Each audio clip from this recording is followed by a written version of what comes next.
C'était un petit jardin qui sentait bon le métropolitain,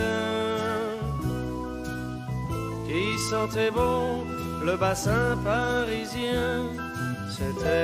Bonjour à tous, je suis ravie de vous retrouver pour une nouvelle saison de l'Info en Plus Climat. Aujourd'hui, on met les mains dans la terre. On va voir comment vivent des espaces cultivés en ville, que ce soit des fermes, des potagers ou encore des jardins collectifs comme ici dans le 5e arrondissement de Lyon. L'agriculture urbaine rassemble toutes les pratiques agricoles et elle s'inscrit de plus en plus dans les projets de territoire pour repenser nos villes avec plus de nature. C'est un mercredi animé.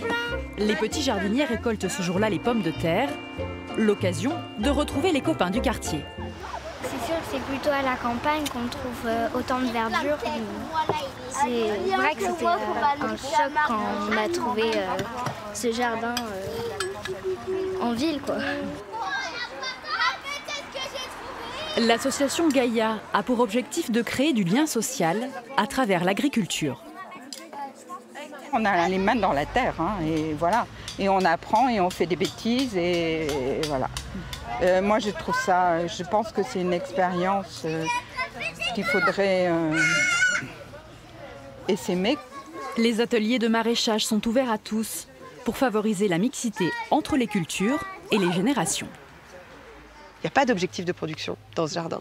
Ce jardin, il a vocation solidaire. Donc en fait, tout ce que l'on fait pousser ici, il est pour les jardiniers qui ont contribué, qui viennent prendre une petite tomate, une courgette, etc. Mais il est avant tout pour être distribué à des personnes qui sont dans le besoin. On connaît les chiffres de la précarité alimentaire, de cette paupérisation d'une bonne partie de notre population, notamment sur la métropole de Lyon. On sait aussi ce manque de contact avec la nature qu'on peut avoir. Ici, il n'y avait que de l'herbe, il n'y avait rien, et du coup, on l'a transformé. On le fait sur d'autres jardins aussi. Donc vraiment, on essaye de transformer des petits espaces en espaces productifs nourriciers. Mais on sait très bien non plus qu'on ne va pas régler, qu'on n'est pas un levier de justice alimentaire. Et puis, avant tout, quand même, c'est la rencontre des gens, quoi. La Maison de l'agriculture urbaine fédère les acteurs qui participent de près ou de loin au développement de ce secteur. Un peu partout, les initiatives germent pour faire sortir de terre des projets.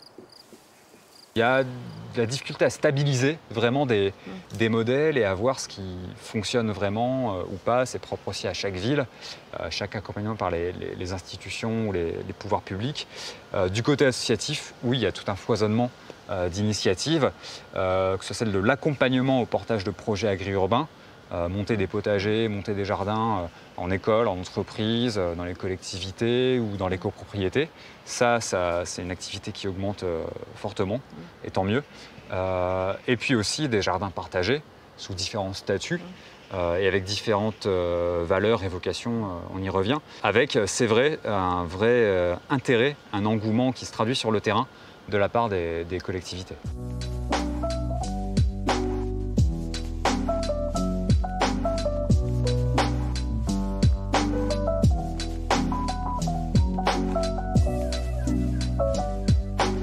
Eh ben nous y voilà dans un bel écrin de verdure. Alors on est où là, Raphaël? Ici, on est au Permalab de Stara. On est dans un jardin expérimental et démonstrateur en permaculture urbaine. Qu'est-ce qu'on va trouver un petit peu comme plantations diverses et variées? Au début, du coup, le projet, c'était de faire vraiment de l'agriculture urbaine en lien avec les petites cantines. Mais vu qu'on n'était pas exploitant agricole, même si on a fait beaucoup de production dès la première année et sans arrosage, on a décidé de faire plusieurs petits modules d'expérimentation, parce qu'on ne s'y connaissait pas du tout. Et puis en plus, ça paraissait assez fou de faire tout sans arrosage. Donc on a des plantes médicinales, on a des arbres fruitiers, on a encore des plantes potagères et on a aussi des plantes qui sont spécialement dédiées à la biodiversité. Vous travaillez en permaculture. Alors qu'est-ce que ça veut dire la permaculture?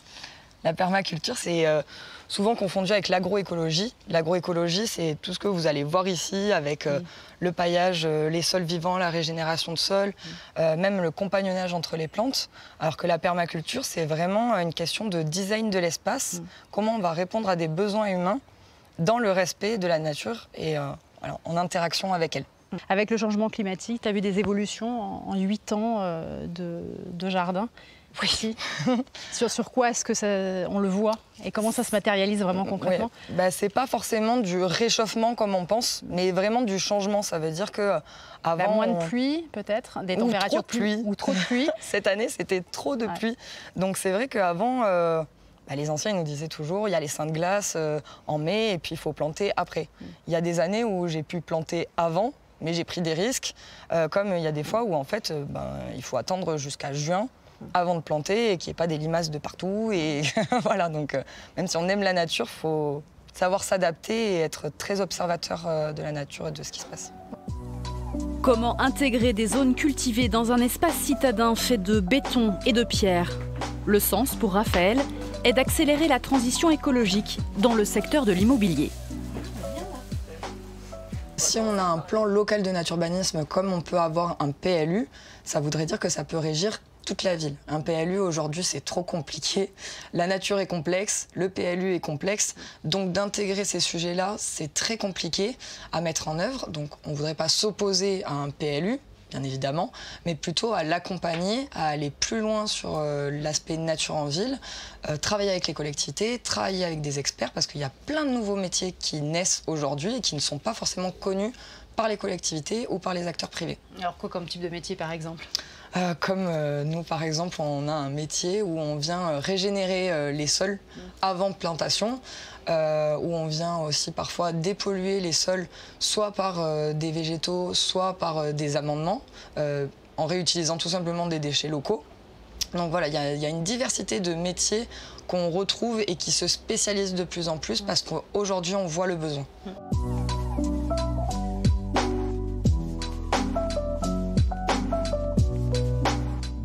D'autres jardins comme celui-ci vont peut-être sortir de terre d'ici quelques années dans nos villes. D'ici là, moi je vous donne rendez-vous la semaine prochaine pour un nouvel épisode de l'Info en Plus Climat. À bientôt!